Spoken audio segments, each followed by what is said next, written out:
lut na adim pana ang kahin bele chon se keima milung se them pakai ngai lut na adim pana ang kahin bele chon se keima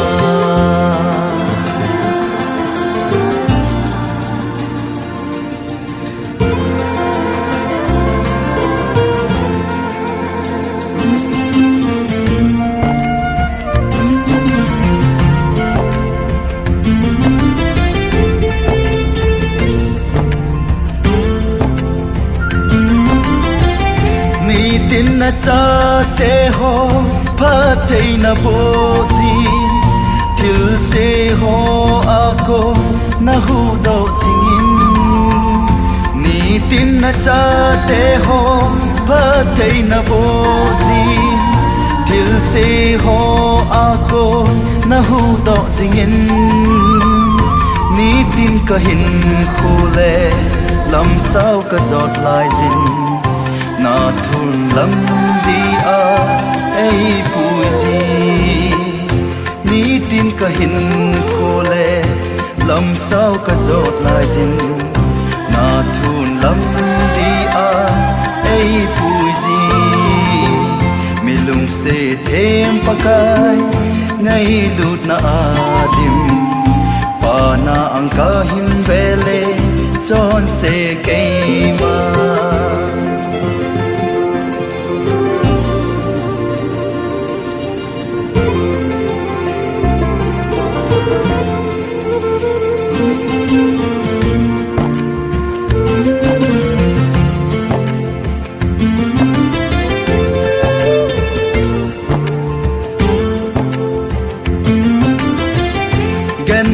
na tâm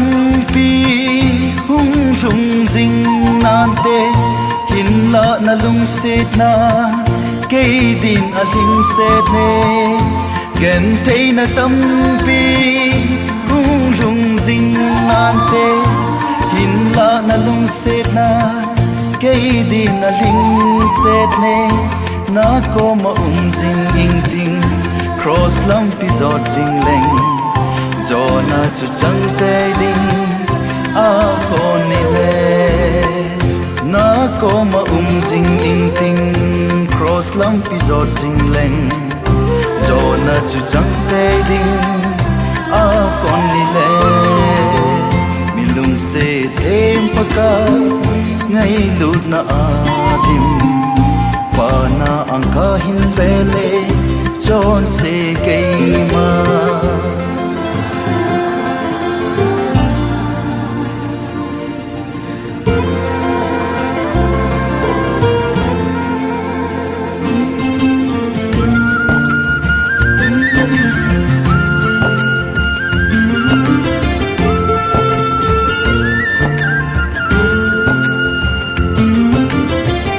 सेवा यीशु से हमको मिली है मिट्टी के बर्तन लेकिन खजाना है स्वर्ग का सेवा यीशु से हमको मिली है मिट्टी के बर्तन लेकिन खजाना है स्वर्ग का टूट जाए तो भी परवाह नहीं है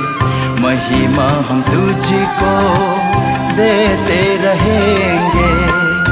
टूट जाए तो भी परवाह नहीं है महिमा हम तुझको देते रहेंगे मिलूं से them pakai ngai lut na adim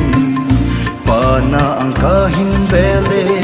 chon se keima